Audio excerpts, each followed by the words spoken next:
аргументирано.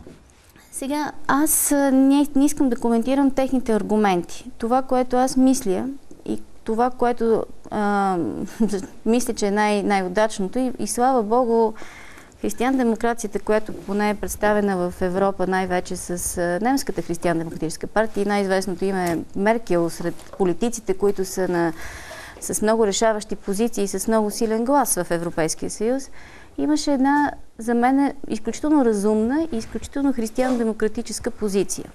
От една страна, разбира се, че когато има потъпкване на ценности, на международни договори, на принципи, когато има анексиране на държава, когато има очевидно предизвикателство към света, не може да няма реакция. От друга страна, наистина пък трябва да се намира формулата на мира винаги. Аз за това съм пристрастна към идеята на християн-демокрацията. Всъщност, тя е една изключително романтична идея, която обаче се оказа изключително рационална. Християн-демокрацията намери формулата на мира след Втората световна война, което пък беше условие за възстановяването на Европа и за получаването на помощта, за да бъде възстановена Европа. Връщате се с доста десетилетия назад във времето, но пък го правим в момент, когато контрастите са повече от очевидни. 2013 година беше годината на най-масовите граждански протести, независимо дали ще ги разделяме по съдържанието им като февруарски и юнски, или ще потърсим някакъв общ знаменател помежду им, но така или иначе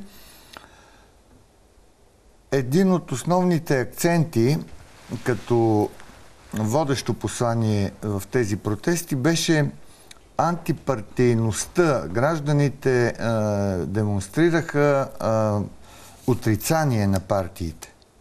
Обявиха се срещу партиите. Някои дори стигаха до край. Имаше призиви за забрана. Преди в определени кампании чувахме призиви за мораториум върху политическите партии. Настроения, които ни връщат към периода 19 май 1934 година с онзи преврат, оглавен от Кимон Георгиев, но всъщност това е и контраста. От една страна имаме настроения за общество без партии, а от друга страна вие говорите не просто за партии, а за идейни нюанси. Говорите за християн-демокрация. Кой ще се опита да разбере смисъла на християн-демокрацията в общество, което принципно отхвърля партиите като субекти?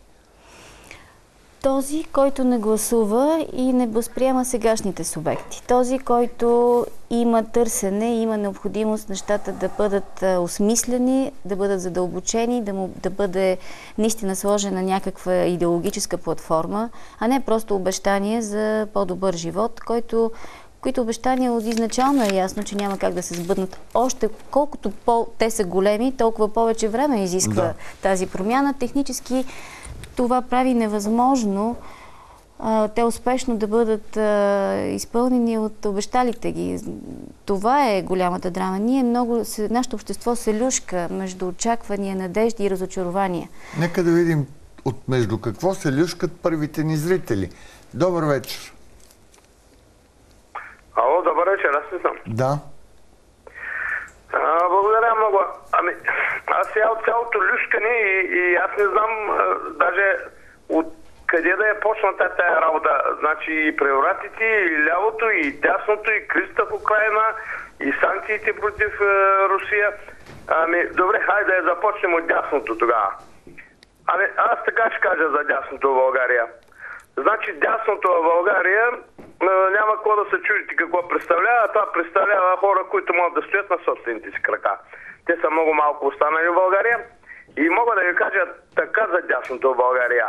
Ако си представите еволюцията на животните, представете си времето, когато динозаврите са властвали над земята и млекопитаещите са били, да кажем, съблезъбия тигър е бил с размерите на мишок, примерно, а пък да го кажем, кравата е била малко по-малка или малко по-голяма от него.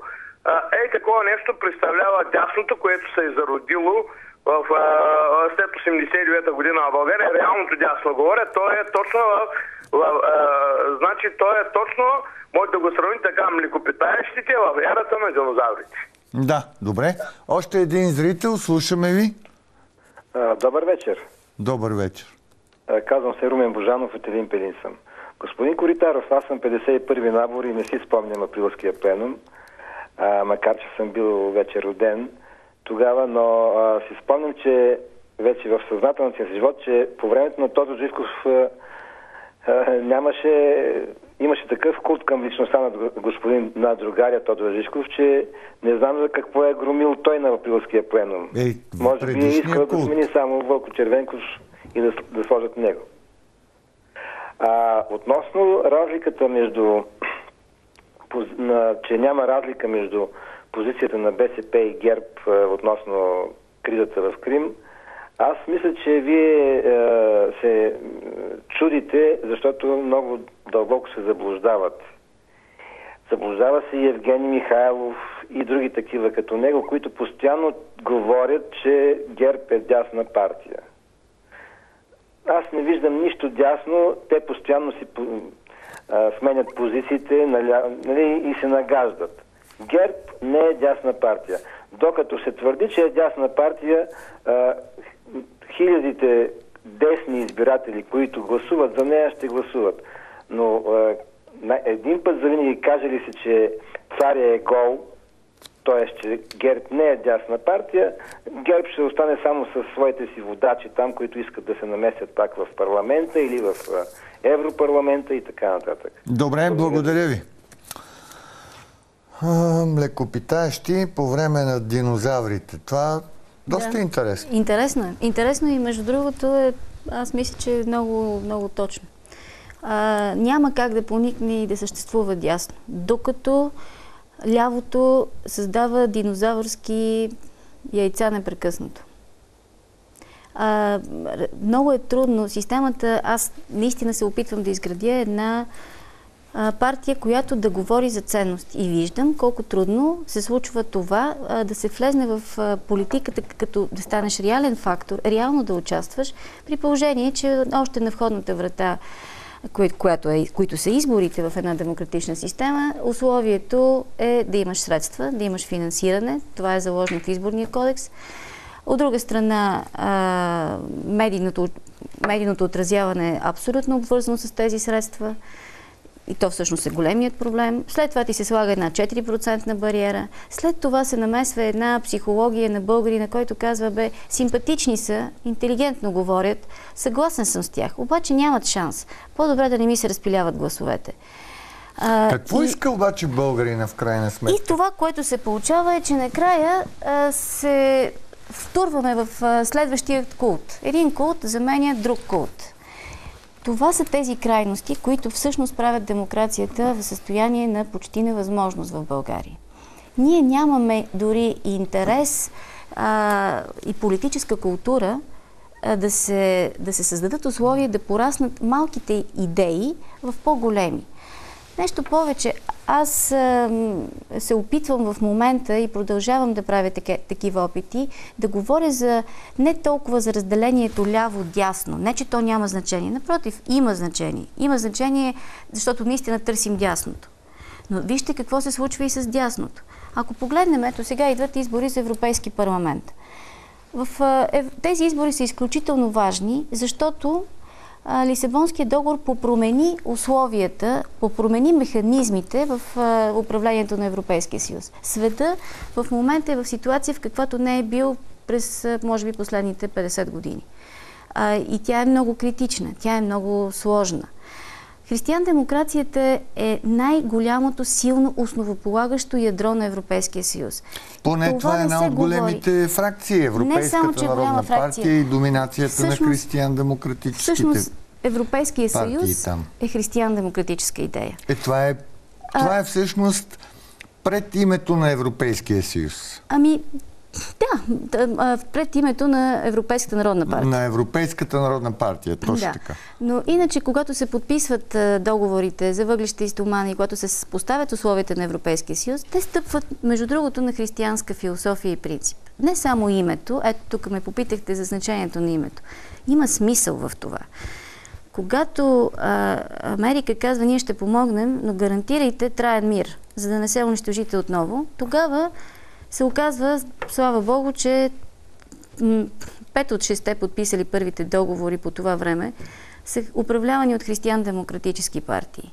Те стъпват на своите идейни основи. Те си казват, добре, християнски принцип е тогава да не враждуваме, като ни ударят от едната страна, да не отвръщаме със същото. Дайте да свалиме границите, да направиме логиката невъзможна на войната между нас. Това е също част от историята. Но като ни слушат и гледат сега, какво разбират? Това не им ли звучи като анахронизъм на зрителите и въобще на повечето граждани? Ами ако християн-демокрацията е в състояние да намери тази формула на мира и за България? Ами защо да не го намери друг? Например, да го намерят социалисти.